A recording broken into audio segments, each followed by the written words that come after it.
আলোচনা আর প্রত্যাশার পর এবার সরকার থেকে নতুন করে আশাব্যঞ্জক বার্তা দেওয়া হয়েছে। প্রতিমন্ত্রী জুনায়েদ সাকিব জানিয়েছেন, ঈদ বোনাস সহ নবম জাতীয় পে স্কেলের প্রজ্ঞাপন জারি করে আগামী ১৫ই মার্চের ভেতর বাস্তবায়নের পরিকল্পনা নেওয়া হয়েছে। এই ঘোষণার পর দেশের লাখো সরকারি কর্মকর্তা কর্মচারীর মধ্যে নতুন করে উচ্ছ্বাস, কৌতূহল এবং স্বস্তির আশা তৈরি হয়েছে।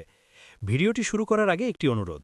আপনি যদি নবম পে স্কেল, সরকারি চাকরিজীবীদের বেতন ভাতা, গ্যাজেট, প্রজ্ঞাপন এবং চাকরি সংক্রান্ত গুরুত্বপূর্ণ আপডেট সবার আগে পেতে চান, তাহলে এখনই ভিডিওটিতে লাইক দিন, চ্যানেলটি সাবস্ক্রাইব করুন এবং বেল আইকনটি অন করে রাখুন।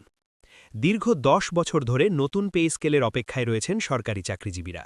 অষ্টম জাতীয় পে স্কেল কার্যকর হওয়ার পর সময়ের সঙ্গে সঙ্গে দেশের আর্থিক বাস্তবতা বদলেছে অনেক। নিত্য প্রয়োজনীয় জিনিসপত্রের দাম বেড়েছে, বাসা ভাড়া বেড়েছে, চিকিৎসা ব্যয় বেড়েছে, সন্তানদের পড়াশোনার খরচ বেড়েছে। কিন্তু সেই তুলনায় পুরনো বেতন কাঠামোতে কর্মচারীদের অনেকের জন্য জীবনযাপন কঠিন হয়ে পড়েছে। বিশেষ করে নিম্ন ও মধ্যম গ্রেডের কর্মচারীরা দীর্ঘদিন ধরে বলে আসছিলেন, বর্তমান বাজার দরে পুরনো স্কেল আর বাস্তবসম্মত নয়।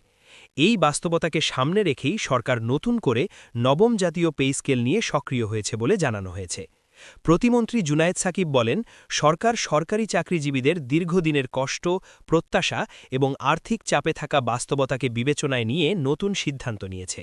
তিনি বলেন, ঈদের আগেই ঈদ বোনাস সহ সংশোধিত পে স্কেল বাস্তবায়নের উদ্যোগ নেওয়া হয়েছে, যাতে সরকারি চাকরিজীবীরা দ্রুত এর সুফল পেতে পারেন।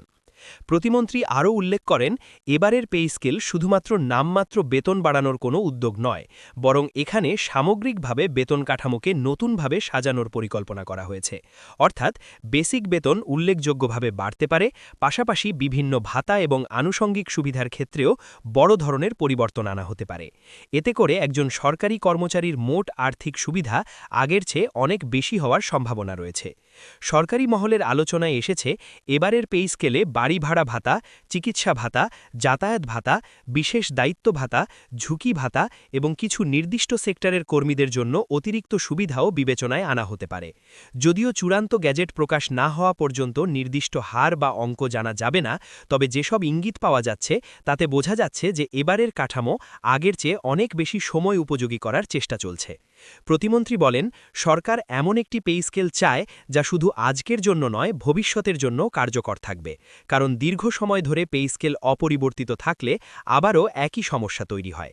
তাই এবার এমনভাবে কাঠামো সাজানোর চেষ্টা চলছে যাতে সরকারি চাকরিজীবীরা ন্যায্য আর্থিক নিরাপত্তা পান এবং একই সঙ্গে সরকারের পক্ষেও তা দীর্ঘমেয়াদে বাস্তবায়নযোগ্য থাকে। সরকারি চাকরিজীবীদের অনেক সংগঠন দীর্ঘদিন ধরে বিভিন্নভাবে নতুন পে স্কেলের দাবি জানিয়ে এসেছে। তারা বলছিলেন, বেতন কাঠামো শুধু বাড়লেই হবে না, এটি হতে হবে বাস্তব জীবনযাত্রার ব্যয়ের সাথে সামঞ্জস্যপূর্ণ। কারণ বর্তমানে একজন কর্মচারীর মাসিক ব্যয়ের বড় অংশ চলে যায় বাসা ভাড়া, চিকিৎসা, শিক্ষা, যাতায়াত এবং পরিবারের নিত্য প্রয়োজনীয় খরচে। এই প্রেক্ষাপটে নতুন পে স্কেল ঘোষণার খবর তাদের কাছে শুধু একটি প্রশাসনিক আপডেট নয়, বরং বাস্তব জীবনের জন্য অত্যন্ত গুরুত্বপূর্ণ একটি বিষয়। এবারের ঘোষণায় ঈদ বোনাস যুক্ত হওয়ায় বিষয়টি আরও বেশি আলোচনায় এসেছে। কারণ ঈদকে ঘিরে পরিবারের খরচ স্বাভাবিক সময়ের তুলনায় অনেক বেড়ে যায়। পোশাক, যাতায়াত, আত্মীয় স্বজনের সঙ্গে দেখা সাক্ষাৎ, পরিবারের সদস্যদের জন্য কেনাকাটা সবকিছু মিলিয়ে তখন বাড়তি অর্থের প্রয়োজন হয়। যদি নতুন পে স্কেল এবং ঈদ বোনাস একই সময়ে কার্যকর হয়, তাহলে তা লাখো সরকারি চাকরিজীবীর জন্য বড় আর্থিক স্বস্তি হিসেবে কাজ করবে। বিশ্লেষকদের মতে, নতুন পে স্কেল বাস্তবায়নের প্রভাব শুধু সরকারি চাকরিজীবীদের জীবনেই সীমাবদ্ধ থাকবে না, এর অর্থনৈতিক প্রভাবও থাকতে পারে। কারণ সরকারি কর্মকর্তা কর্মচারীদের হাতে যদি অতিরিক্ত অর্থ আসে, তাহলে তাদের ক্রয় ক্ষমতা বাড়বে, বাজারে লেনদেন বাড়বে, চাহিদা বাড়বে এবং অর্থনৈতিক গতিশীলতায় ইতিবাচক প্রভাব পড়তে পারে। তবে একই সাথে অর্থনীতিবিদরা বলছেন, সরকারের জন্য এটি একটি বড় সিদ্ধান্ত। তাই বেতন বৃদ্ধির সঙ্গে রাজস্ব আয়, বাজেট ব্যবস্থাপনা এবং আর্থিক ভারসাম্যের বিষয়গুলো সমান গুরুত্ব দিয়ে দেখতে হবে। সরকারি সূত্রে জানা গেছে, নতুন পে স্কেলের কাঠামো প্রস্তুতের জন্য সংশ্লিষ্ট মন্ত্রণালয় এবং বিভাগগুলো ইতোমধ্যেই কাজ করছে। বিভিন্ন পর্যায়ে মতামত নেওয়া, প্রস্তাব যাচাই, আর্থিক বিশ্লেষণ এবং প্রশাসনিক প্রস্তুতির কাজ এগিয়ে চলছে। প্রজ্ঞাপন জারি হওয়ার পরই স্পষ্টভাবে জানা যাবে কোন গ্রেডে কত বেতন বাড়ছে, কোন ভাতায় কী পরিবর্তন আসছে, কারা অতিরিক্ত সুবিধা পাবেন এবং সামগ্রিক কাঠামোটি দেখতে কেমন হবে। শুধু কর্মরত চাকরিজীবীরাই নন, অবসরপ্রাপ্ত পেনশনাররাও এই ঘোষণার দিকে আগ্রহ নিয়ে তাকিয়ে আছেন। কারণ অনেক সময় নতুন পে স্কেলের সঙ্গে পেনশন, গ্র্যাচুইটি এবং অবসরকালীন আর্থিক সুবিধারও পুনর্নির্ধারণ করা হয়।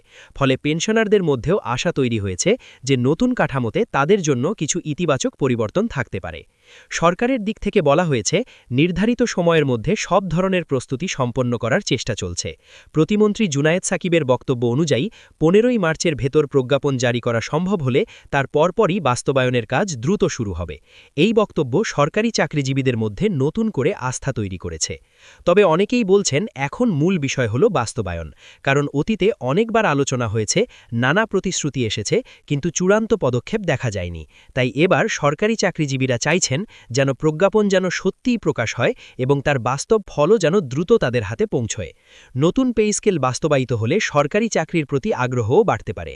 কারণ একটি উন্নত, ভারসাম্যপূর্ণ এবং আকর্ষণীয় বেতন কাঠামো তরুণ জনমকে সরকারি চাকরির প্রতি উৎসাহিত করে।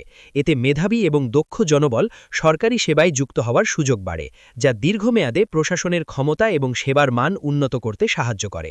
সবকিছু বিবেচনা করলে বলা যায়, ঈদ বোনাস সহ নবম জাতীয় পে স্কেলের প্রজ্ঞাপন জারি এবং 15ই মার্চের ভেতর বাস্তবায়নের উদ্যোগ সরকারি চাকরিজীবীদের জন্য এক বড় আশার খবর।